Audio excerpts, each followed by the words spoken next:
For a movie where she's supposed to be ascending, Jupiter sure does fall on her ass an awful lot. Welcome back to another unfortunate case of movie soulmates. My name is SoulKeever, and joining me again today is my girlfriend Astrid, who is on Skype because of this whole COVID-19 coronavirus business. Hello, Internet. And we just watched Jupiter Ascending. Mm-hmm. A Wachowskis movie, the people who made The Matrix. And you know what? I gotta say, I did not absolutely hate the movie. I didn't think it was the worst movie I ever saw. I definitely didn't think it was good, but it was certainly a lot better than I was led to believe it would be. Yeah, you know what, though? All that really means is that you've pounded so much garbage up your butthole that you don't recognize the scent of trash unless it's mixed with, like, actual corpse. Admittedly, I've watched so much garbage that it has lowered the bar flat against the ground. So when I watch bad movies now, I frequently think, all right, well, this isn't so bad, even though it's filth that I'm watching, because I've seen the worst of the worst.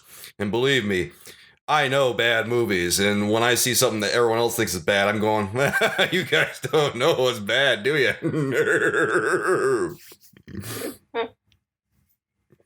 What pisses me off about this movie, I think, is because you had told me before, like, you've been telling me to start looking up the movies a little bit beforehand. Or maybe not before the podcast, but, like, before we watch it before the podcast. Right. So I did that this time. And everything kept saying, oh, it's because they want to have, like, a heroine that, there's going to be, like, Dorothy and Alice, and she's going to be, not your average damsel in distress. And so then it just made me mad. Feel like I got none of that. I was amped up for an ass-kicking bitch, and I did not get it. Why were they touting her and building her up like that? All she was a damsel in distress. It was her number one function in the movie. Jupiter is absolutely useless. Yeah, this was basically Cinderella. So Cinderella meets the stuff that was on the Matrix cutting room floor. And that's what kills me too, because I was expecting an ass-kicking bitch too. I was expecting Mila Kunis to go ham on some mofos. And that didn't happen at all. No. Every single scene that she's in, Caine barrels through the wall, rescues her from whatever circumstances she's gotten herself into, and then carries her off into the vacuum of space because, the sun sets the other direction. Whatever. Mm-hmm. And then there was one scene that didn't fit because early on they have it like where the first time she's kidnapped like by people that aren't Caine. She was like invoked. Basically, it was like in Pirates of the Caribbean where she invokes Parlay. Okay, yeah. Like she invokes she invokes their code of conduct, and then he's like, okay, fine, but then you're gonna have dinner with me. So it's like they bothered to establish that she's like, a quick study and smart and able to negotiate with people, but then they never have her do that again. No, they have her do it once. Yeah. And they never bring it up ever again. And more, also as importantly here, when did she have time to read all these rules of conduct? Because, there's like a whole bureaucracy scene, right? Where she's going through the whole line of ascension business to reclaim her throne on account of her genetic recurrence. Because this universe is weirdly, like, eugenicsly obsessed with genetics. It's weird. Yeah. It's creepy. They, like, worship it, I think. It is uncomfortable. Let me clue you. It was the whole time I was kind of cringing a little bit, even though after the movie got out of its own way, it wasn't that bad. Because of the genetics thing, I'm just listening to them go on and on and on about genetics. And I'm going, boy, you guys might want to back off that a little bit for a little while. Right, because it's bad enough when you're like, we worship perfect genes. But then you add on the fact that they're farming the people that don't have imperfect genes. and murdering them for energy for the people who do have perfect genes. And there's the like monarchical inheritance type aspect to things. And there's the gene splicing people who they then consider less than human, where they have the whole conversation about how he's closer to a dog than to her. Yeah, man. Like, all those things together are really uncomfortable. What the hell was even with the splicing thing? Throughout all of this obsession with genetics that these people, these space humans, are getting hard on the whole damn movie, what is going on with Channing Tatum as Caine being half dog, half human or whatever? Did some human bang a puppy or something? What? I don't think so, because they call him a splice. Yeah. So I think it might be like an experimental type situation. Yeah, but I feel like they may have softened the original idea. I get the distinct impression that these were supposed to be like slave races. Oh, well, that's doubly uncomfortable. Holy shit, movie. Specific tasks. He's a hunter. They bred him with a dog. He hunts people by smell. Ooh. You know, they punished him when he didn't do it right, and then he doesn't really have anywhere else to go. Ooh. Like, you know what I mean? Yeah, I know what you mean, and it's still uncomfortable. Yeah, and it's unclear to me whether or not there's any real, like, monetary system. I get that, like, there's definitely inheritance and property rights. But do we ever... Oh, no, we do see money exchange hands. The one robot spits out some money card at that guy. Yeah, it's like a credit or something. I don't even know what he gave him. So it's unclear how all that works, but I definitely get the impression that there's, like, minimally there's a caste system, but I suspect they softened up, like, a slavery plot point. Yeah, I wasn't paying too much attention to that. I was just kind of wondering, what the hell's with the splice stuff here? Why is Caine, like, melded with a dog, and why is Stinger melded with a bee? Where's the horn coming out of his ass if he's melded with a bee? Yeah, why does he not look even a little bit bee-like? He doesn't even have, like, antenna. Where's his wings? He doesn't have stripes. No wings! Come on, that's like the most obvious thing. Give him some goddamn bee wings, baby. Right. Make him shit, honey. Yeah! That'd be awesome. That'd be like some Spider-Man stuff right there. Bee-Man. Really cool. And then why'd they do that weird thing where she has all the bees control her, and they're like, because bees recognize royalty. Yeah, yeah. It's like, but you were suspicious of her when you met her, and you're half bee, you dumb shit. And you weren't bending the knee to her right off the bat, you half bee bastard. And you know what? Yeah. Bees recognize royalty. He didn't even recognize her as royalty. So that is an unsatisfactory answer. Get out of here. Yeah. Also, come on, dude. Bees recognize bee royalty, but, like, if the Queen of England goes into a hive and starts kicking shit around, she's gonna get stung. Duh. Do they actually think that overseas, where that one of their royalty goes up in the business of bees, that the bees are gonna magically avoid them? Because I guarantee they're not. They're gonna get stung to hell, and they're gonna go into anaphylactic shock just like any other person, probably.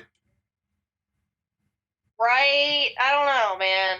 Ooh, do you think Stinger would be able to communicate with the murder hornets? You know, that would make for a very interesting movie. Communicate with the hornets and then die horribly because the murder hornets are just going to tear him apart.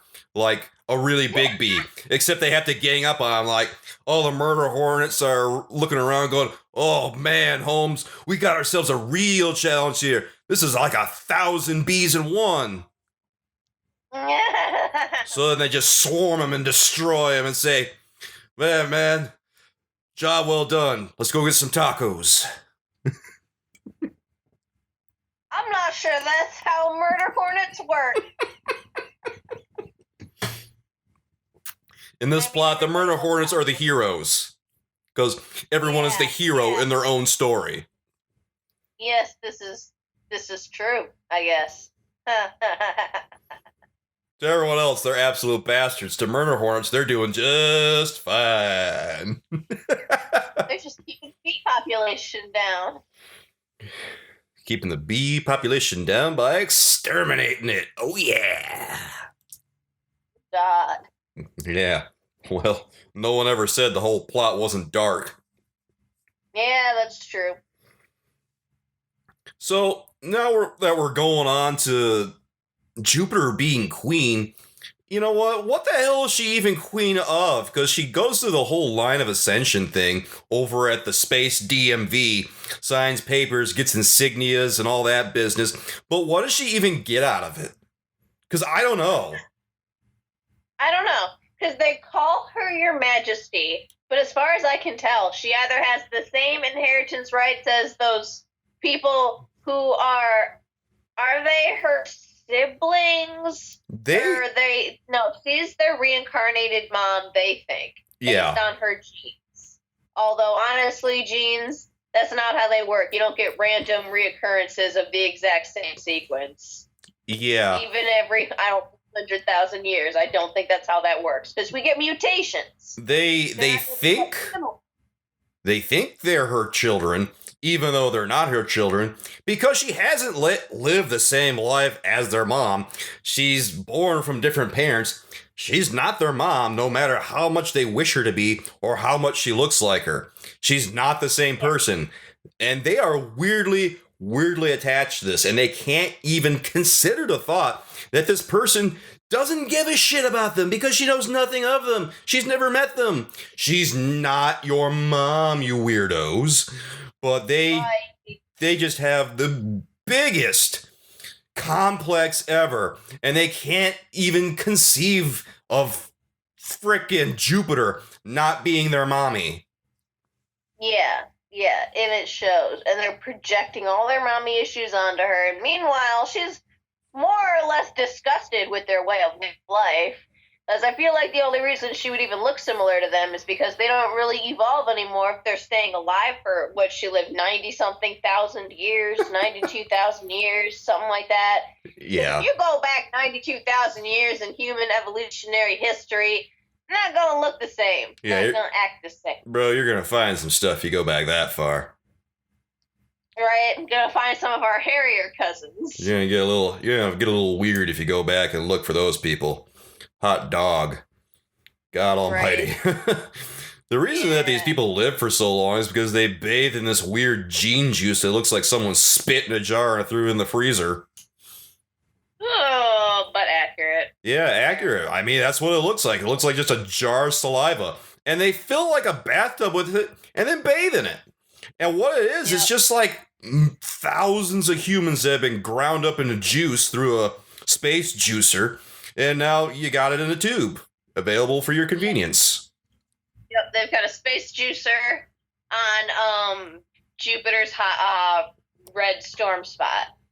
And he's harvesting them from Earth. And so that's the birthright I think that they're contesting, is that the guy with the refinery thinks he inherited Earth from his mom.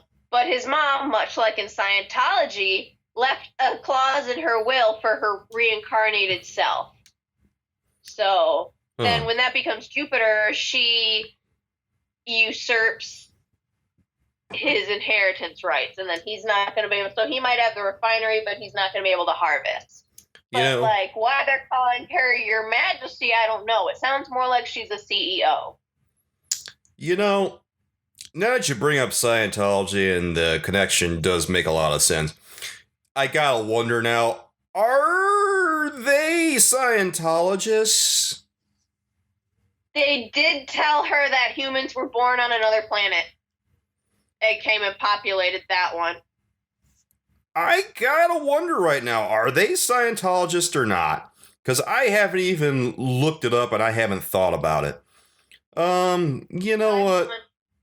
I don't even know if they are, but I'm not gonna harp on it too much. I just have to wonder. It's a little suspicious that they're writing plot lines that seem to fall right in line with L. Ron Hubbard's vision of the universe and something how it's going to work.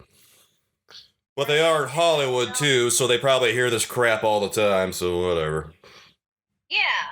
And, like, I don't know what Scientology's official policy is on, like, LGBTQ people, but I feel like with a famous person who could bring in a lot of money to the group, they might make an exception, even if they didn't feel positively as a whole toward them. Yeah. So, I don't know.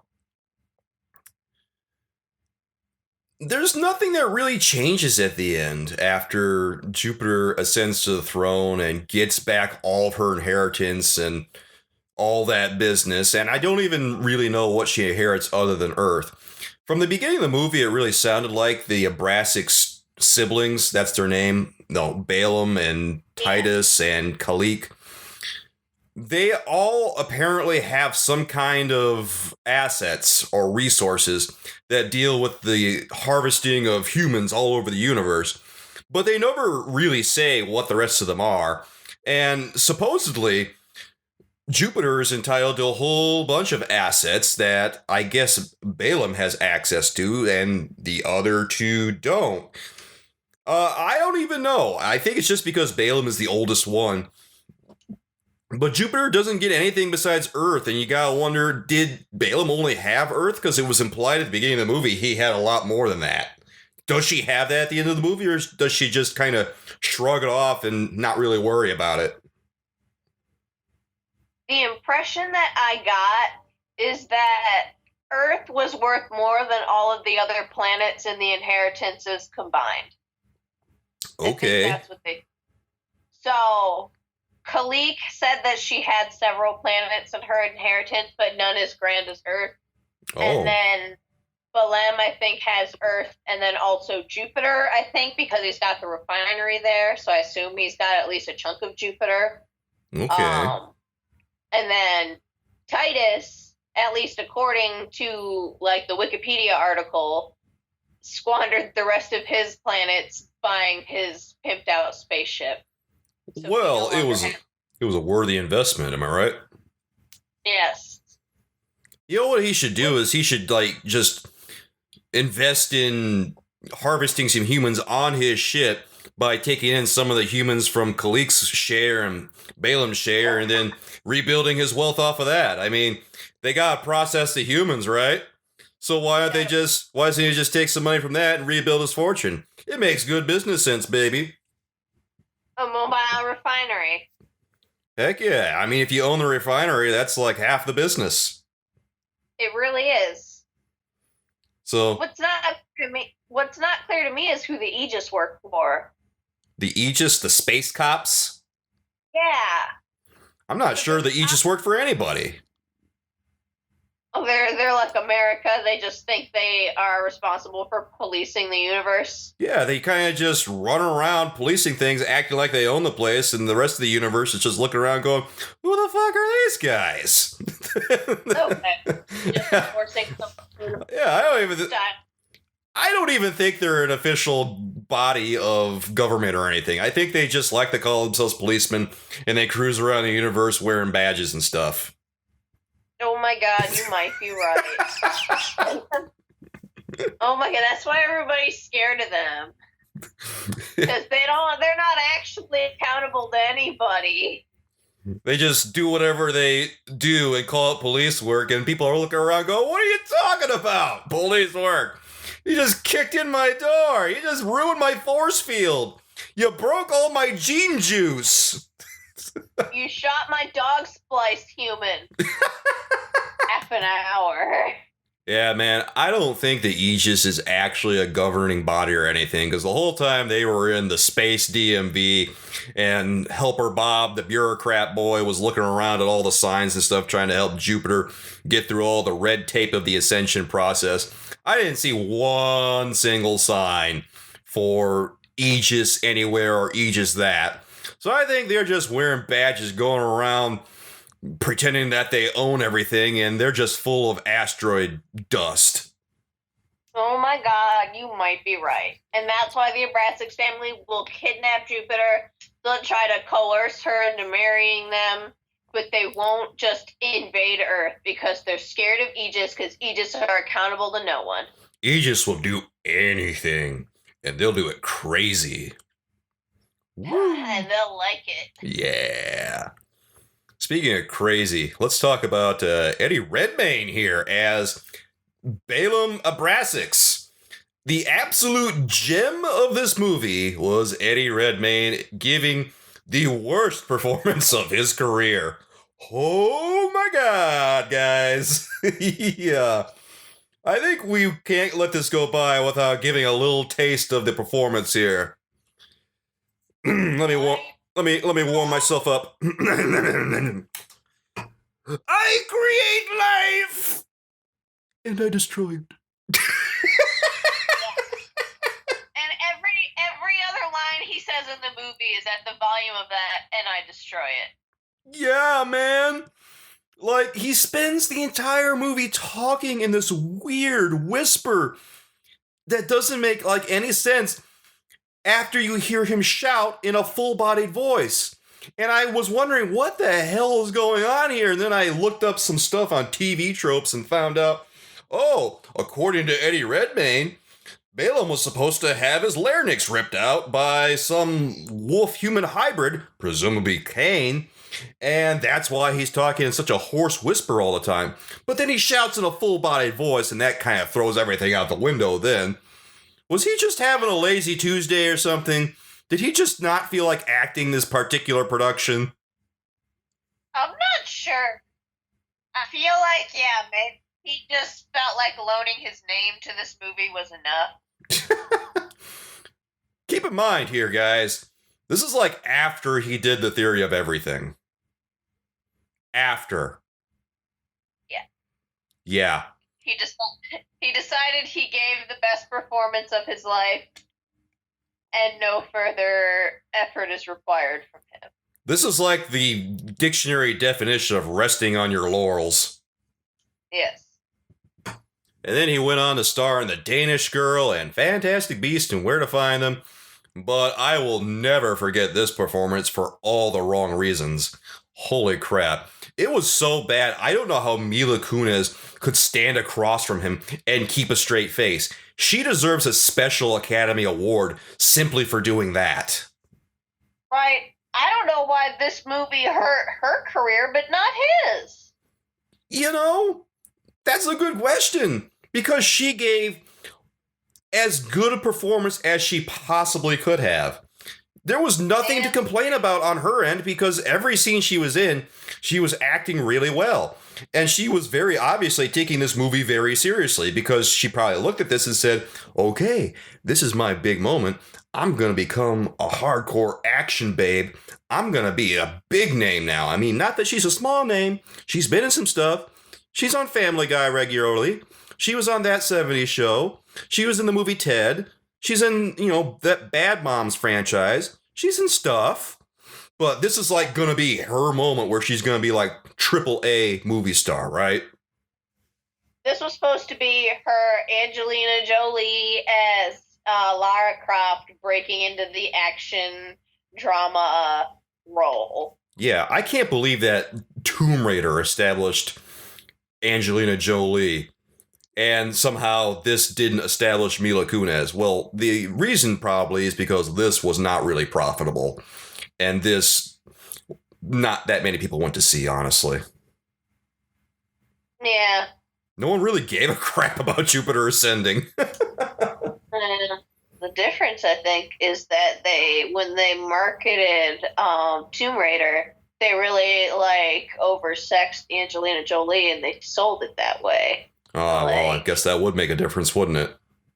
Yeah, with all the, the sweating and, the long ponytail and the really high short shorts and the gun, very inconveniently strapped to her thigh, and, the shower scenes and all that. And this one, you barely even get cleavage scenes. No. But you certainly get, partial nudity. Yeah, I went into this movie kind of hoping for some Mila Kunis. And instead, all I got was a couple of panning shots of her huge honking feet. No, we don't even get any, bare-chested Channing Tatum. They really de-sex these characters, which is a statement, and that's fine. But, unfortunately, I do think it hurt the movie. Unfortunately, sex still sells, my dudes. Yeah. Oh, well. That's just disappointing, honestly. God damn. Yeah. What the hell, even? Man, at the end of this movie, they didn't even learn anything, I don't think. Because, at the end, Jupiter's just kind of hanging out, back on Earth, slumming it still in Chicago, even though she's queen of whatever slice of universe out here. And she's just going on a date with her doggy boyfriend, Caine Wise.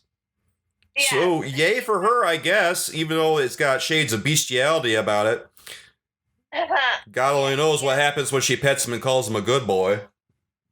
Oh, God. He probably gets a red rocket.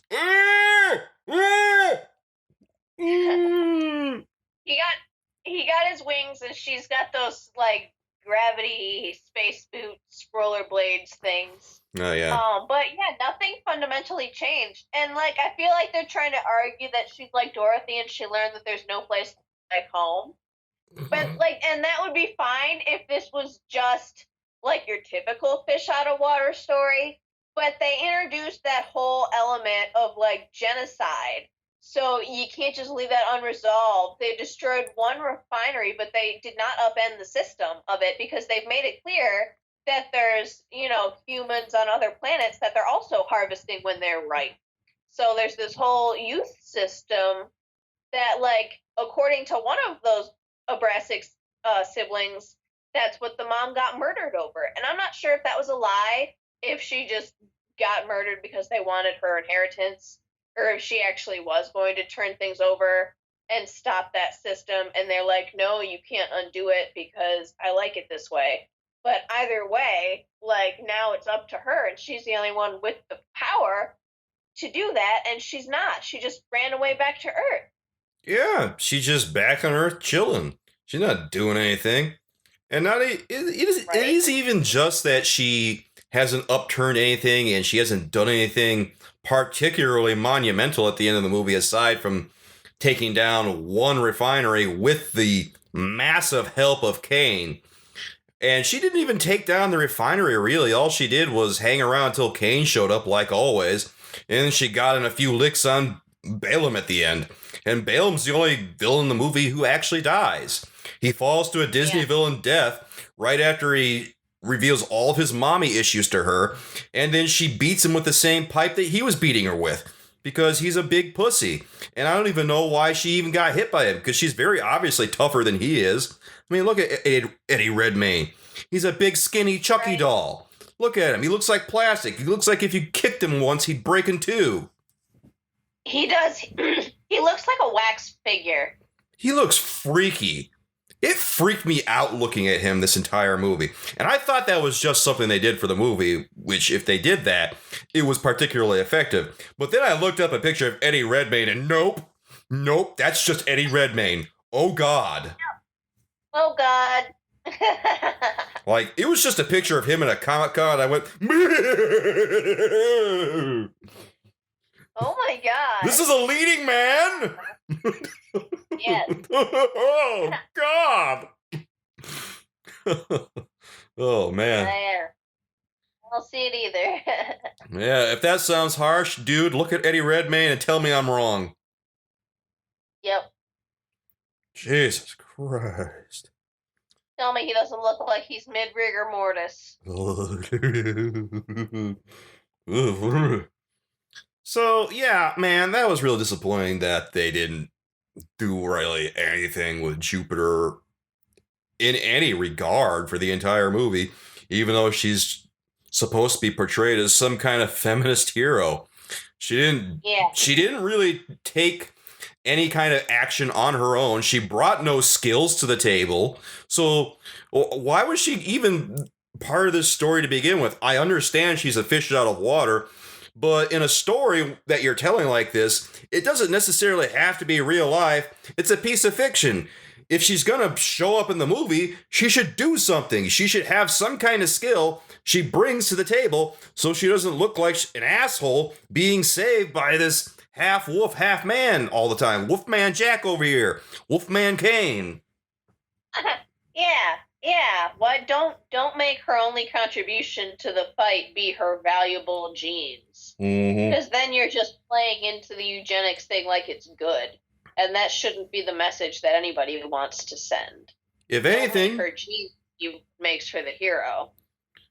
If anything, the whole eugenics thing should have been subverted hard so that this movie wasn't so uncomfortable. But instead, they leaned into it. And boy, did it make my spine shiver to watch. Ooh. Yep. Yep. Really, really uncomfortable movie to watch sometimes. But also, it's a little bit entertaining because, the movie tends to get in its own way with lots and lots of exposition. Every time Jupiter meets a new character, you better sit down and get ready, Junebug, because guess what? It's story time. And they break out the children's book and go through a whole explanation of what's happening and why we should care.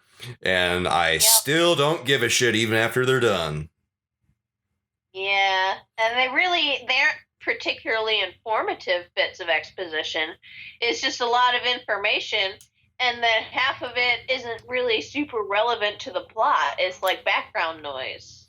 Yeah, you'd think that the Wachowskis, after doing this for 20 years, would learn what the fuck a flashback is. Yeah, like it's really unclear where, like, that whole plot about Caine supposedly tearing out some, like, an elite, I think they called her an elite's throat, and it's like he doesn't remember doing it, and they've already made it clear that they can wipe memories. So, like, I was getting the impression that at some point they were going to figure out that he didn't actually do it. They wiped his memory and they framed him, or maybe they, like, roofied him or gave him something that made him violent, but like that it's not actually in his nature. But they don't do that, and so then it's really ambiguous whether or not there is just like a screw loose in him and whether or not he is going to attack her at some point. And since they're together, that matters. It's like so many other things in this movie where they briefly introduce a plot point or a character, and then a couple of minutes later, it gets cast by the wayside because they just forget about it.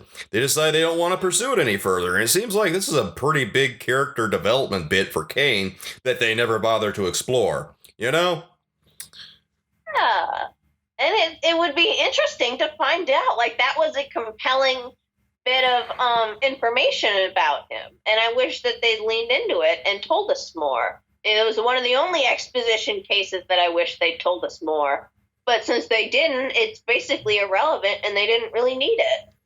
Instead, we have to learn more about how Titus has space orgies and throws Caine out of an airlock. Swell.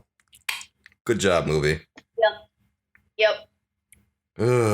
Well, perhaps now's about the time where we should go into our Amazon reviews. My favorite time. Yes, we've culled 6 reviews from Amazon.com, as we always do. We've picked 3 5-star reviews and 3 1-star reviews. And we always begin with the 5-star reviews. So let's go straight to Ed, who says, I really enjoyed watching this film. And then he says, okay, I know that this was supposed to be just awful. It got some rough reviews, and a lot of people seem to be expressing a great deal of disappointment with just about everything about it, including the premise, the plot, and the performances. But the trailer looked promising, and it was unmistakably sci-fi, which is my favorite genre. So I set aside the time to watch it. So after running it twice, to make sure I hadn't missed anything horribly important the first time through, I've decided that this film belongs on my fairly short list of the best films of all time. It is visually appealing. Sets, costumes, performers are all quite stunning.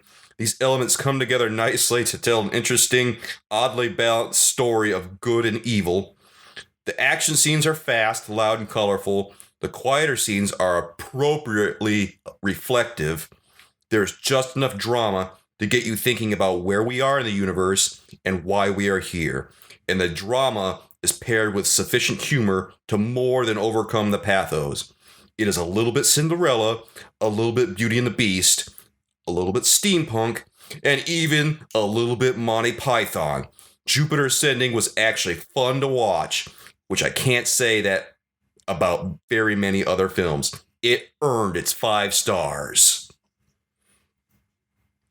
I mean, that's honestly not the worst review I've heard. The only bit I disagree with is there was no Monty Python in there. The only Monty Python that I could even conceive of is the fact that Terry Gilliam of Monty Python, the animator in Monty Python, showed up as the guy that gave Jupiter her insignia. Oh.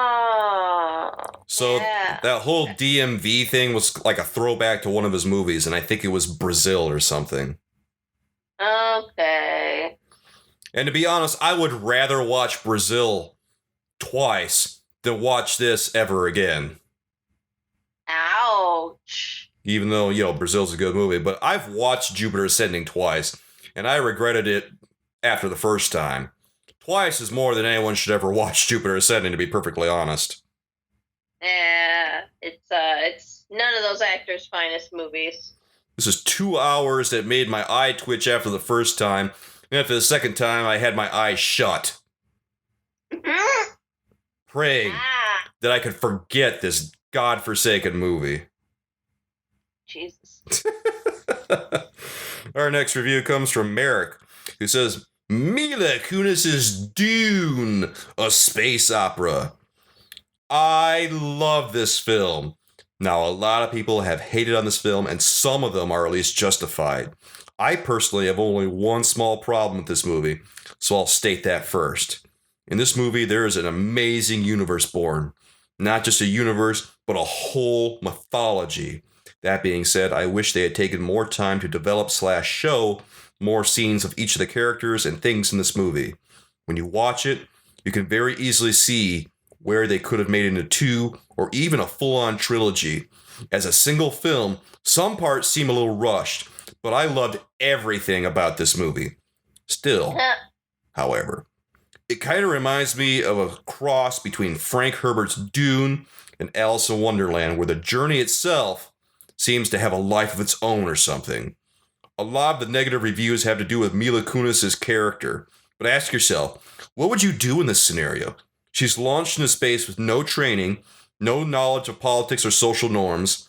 I think she does pretty well considering the fact that she's just a Russian maid, really. The starscape is fantastic. The music is very opera-esque. In fact, now that I think about it, this would probably make one hell of an amazing opera experience. Just saying. The science is believable, and the plot makes sense without being obvious right away. All in all, I loved every minute of it. Smiley face. That was so passionate, it's hard to hate on anything that person said. Dude, if this was an opera, it would fail just as hard as the movie did. Right, but also, bless that person's heart. You just called him an idiot? Oh my god.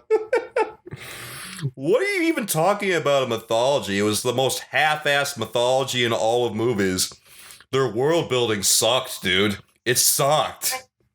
But who am I to tell this person that Santa Claus isn't real? I guess. I'm just thinking about the world building in this film and all the, it's just a bunch of fucking construction sites. It's not actually finished. Fair. Yeah, let's go on to our last 5-star review from MVH, who says, great popcorn movie. Okay, so not a huge Channing Tatum fan, but do like science fiction, and this movie is a lot of fun. Mila Kunis does wash a few too many toilets, but hey, unless you have servants or a cleaning service, you're going to be scrubbing away from time to time. More actors should do that in movies. Somebody should start an actors' toilet scrubbing society, or maybe have an annual contest to see which one can get the most pristine bowl. Okay, so I digress. This movie is great fun if you're hesitating. Just rent it already. Pop some popcorn and sit back and enjoy the ride. I think the only thing I didn't enjoy was Eddie Redmayne, who was a little over the top if you factor in the character he's playing. And then throw in the Wachowskis as directors, I don't think that this one was his fault. Good flick. I mean, I don't know why they were so hung up on the toilet scrubbing. And they're like, but I digress. And it's like, oh, finally, do you? What is this person even going on about with all the toilet scrubbing and shit? Do they think... Do they think actors don't clean their own toilets? I'm not sure that they do. They do realize that actors are people too, right? Yes. And to be fair, I'm sure a lot of them have cleaning services, but not right now. Yeah, a lot of them probably do have cleaning services, but the majority of actors do clean their own toilets, and the majority of actors live fairly modestly. Yes, the majority of actors are not your Mila Kunises and Channing Tatums and Eddie Redmaynes. And somehow I think that even Mila Kunis cleans her own toilet. Well, I mean, a lot of them, I feel like, live with their parents because they move around so much. It's not super, like with filming and all that, it's not practical for them to have their own place that they're abandoning for months at a time, and especially if they want, like, pets and things like that. So, like, at least what I've noticed with the quarantine is that a lot of them are putting up videos from their parents' house. Yeah, I guess that would make sense. I mean, it makes better sense than spending a bunch of money on a place you never go to. Right? So, people need to lay off cultures that have multi-generational households. If it's good enough for Hollywood, it's good enough for y'all. Indeed. Well, why don't we go on to our first one-star review, and here's some dissenting opinions about Jupiter Ascending. Yes! And our first one comes from Keevstar, who says, Jupiter descends to sheer and utter boredom. Just goes to prove big budget and an elaborate story universe does not yield a great sci-fi flick.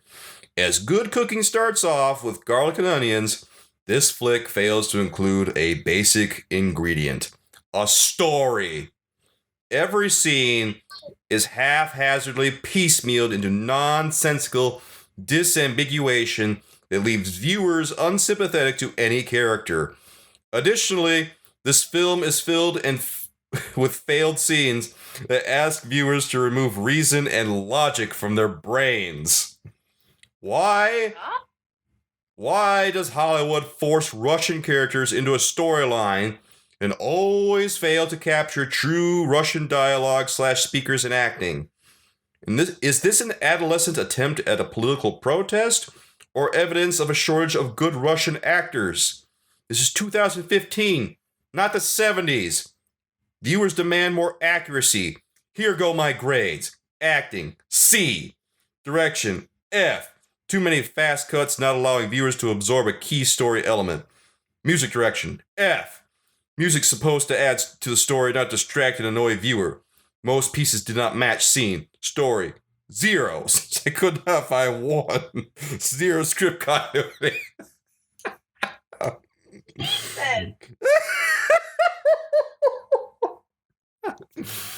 Oh my god! That person was a stitch. I'm dying. Oh, the grades though. 0. Not good enough for 1. I couldn't find 1.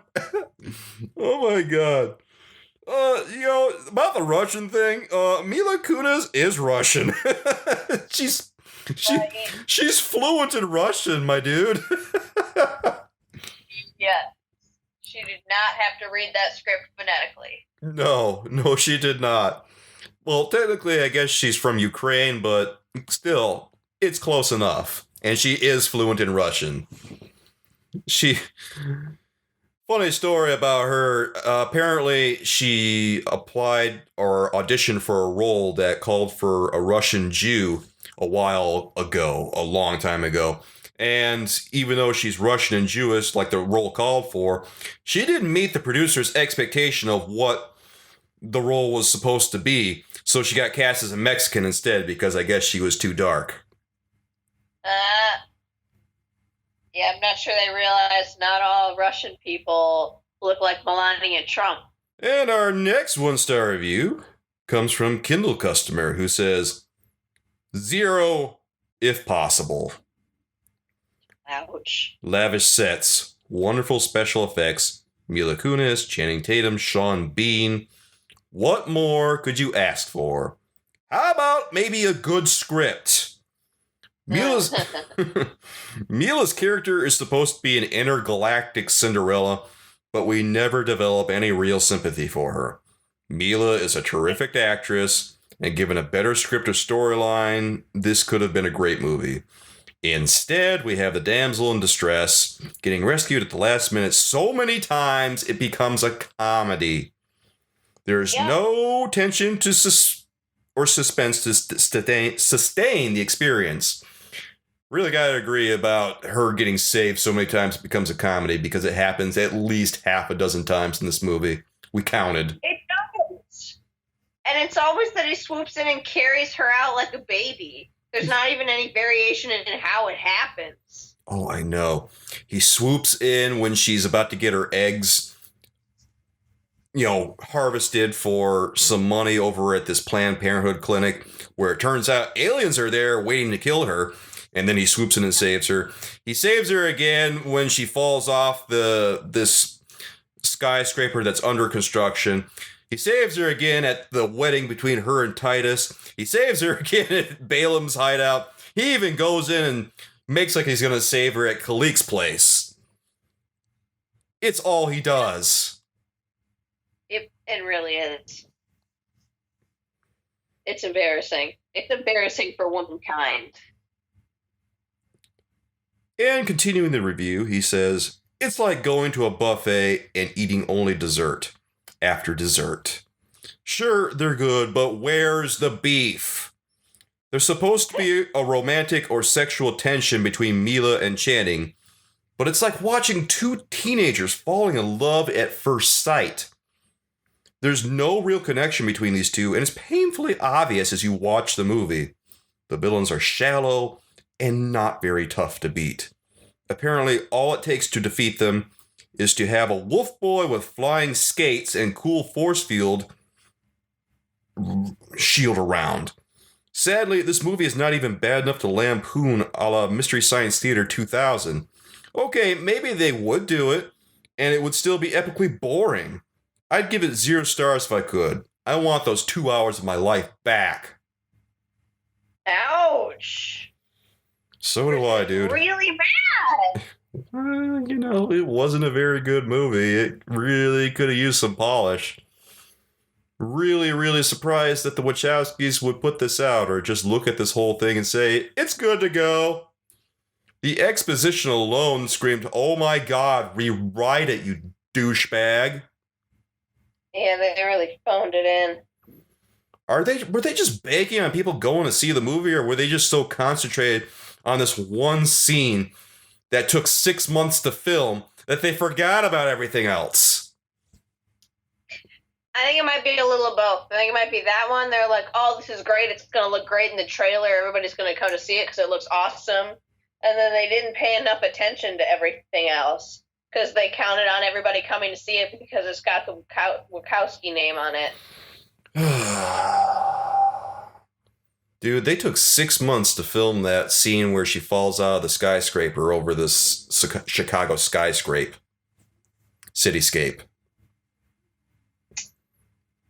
6 months. Yeah. That's unheard of for filming a movie. That's like some Stanley Kubrick shit right there, man. Right? And it's not even like 6 months spaced out. Specifically, I read 6 months of filming every single day. Filming every single day. Jesus Christ. Stanley Kubrick was more efficient than that. And that dude took like a year to film his movies. But he was still not like filming the same damn scene for 6 months on end. Right? Yeah, he didn't take a year to film 12 minutes. I mean, how many takes did you do? How many takes? Or were you just moving that slowly? Why the hell didn't they just use a green screen? Right? I don't know. Instead of a helicopter, at least just use a drone. Why the hell would they go through all the trouble of using like practical effects and all this nonsense when they could have just done it so much easier with a bunch of computer graphics? I don't know. It's not I wish I knew. baffling. I do. Utterly baffling. Yep. Let's go on to our last review here from Kate, who says, terrible. This movie is horrible. If you were looking for a movie with a strong female character, look away now.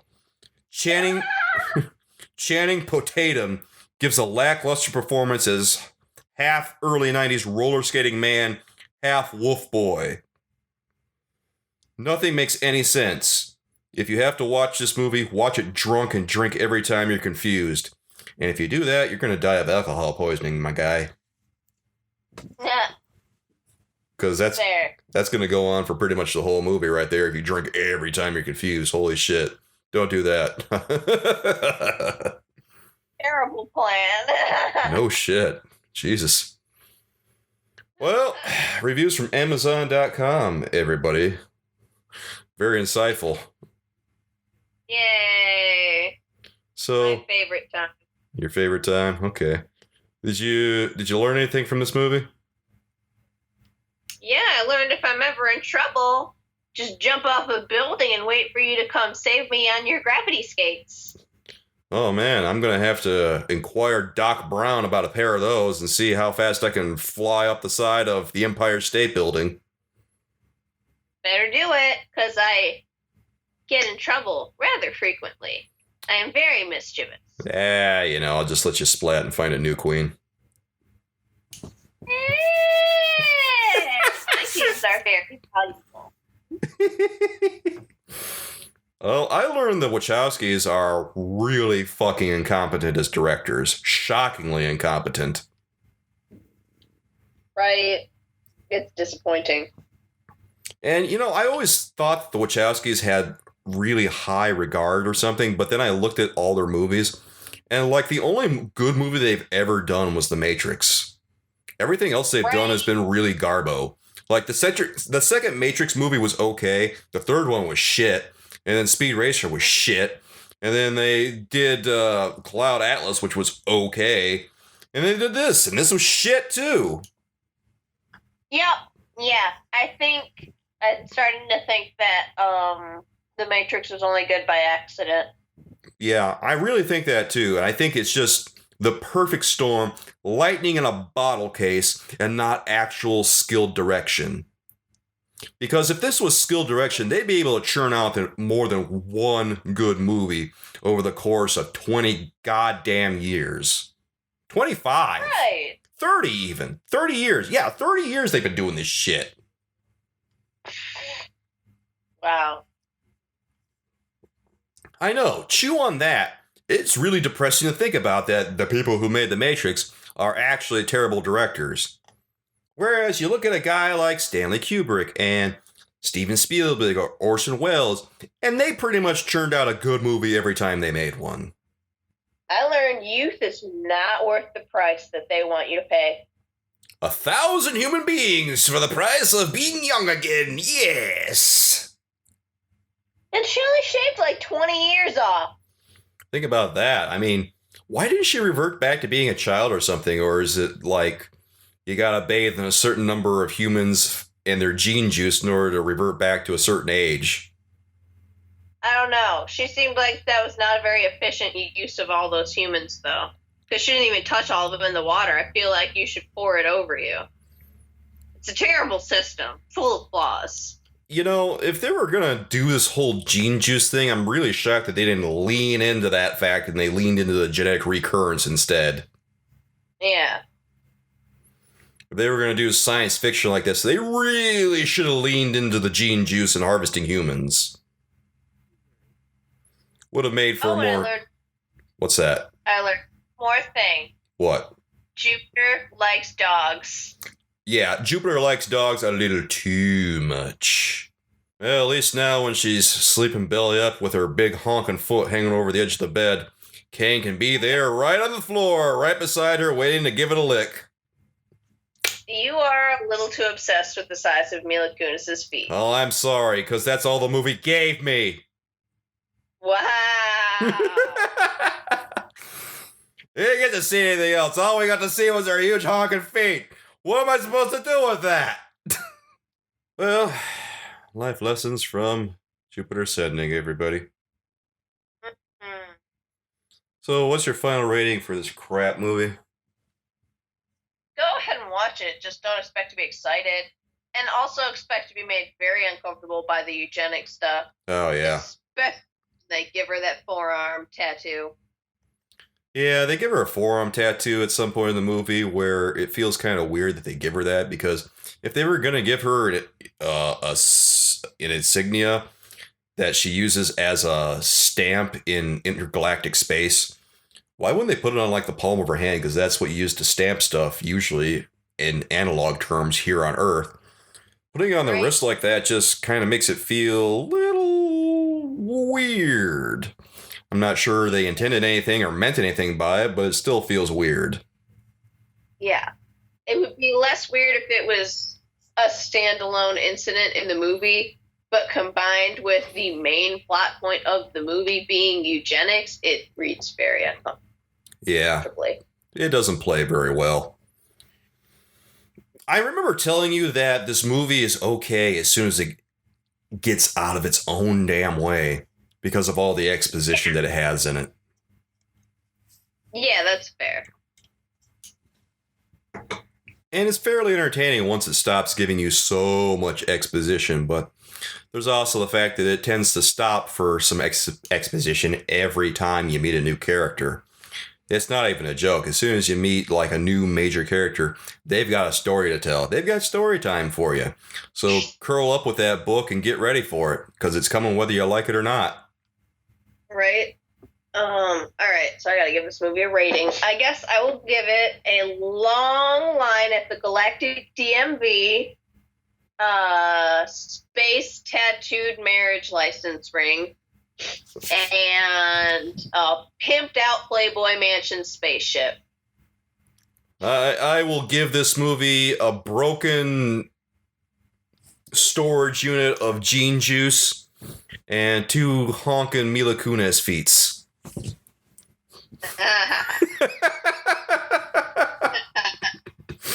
You're ridiculous. Yeah, man, it's an okay movie. It's entertaining enough. Go ahead and watch it. You'll probably have some fun with it. It's not like it's a really, really boring movie. It's got moments where it's really fun. Sometimes it does get a little boring, but that's just during the exposition parts. Otherwise, yeah, it's good. Well, not good, but, you know, it's still not the worst. We've definitely seen worse than this. Oh, my God. Oh, yeah. Oh, yeah.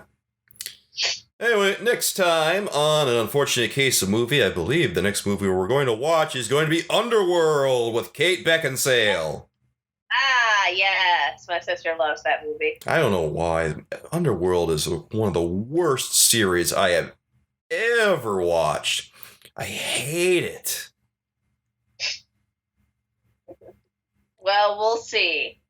Maybe I can get her to watch it with me. We'll see what. It's not going to make the movie better just by time passing. We'll see what. Underworld still sucks today. It's going to suck tomorrow. It's going to suck after that. Maybe we'll disagree on whether this movie is bad. It's horrible. It sucks. It's like Resident Evil. Resident Evil movies suck, and so does Underworld. I hate Kate Beckinsale. She's a terrible actor. Oh, Kate Beckinsale is already a poor man's Kate Beckinsale. How does that even work? What is she, a shell of her former self? I didn't even realize she had a former self. I always thought she just sucked. Yes. We'll see. We'll see what? She sucks today. She's gonna suck tomorrow. It's been a long time since I've seen this movie, so I'm not sure how I'm going to feel about it. It's dog shit. Okay. I'm sticking to it. All right. Well, guys, really hope you enjoy this. Be sure you follow our main account at Case of Movie. That's our official Unfortunate Case of Movie account on Twitter. And if you want to follow my personal account, you can go ahead and follow me at SoulKeever, where I tweet some random thoughts about various things.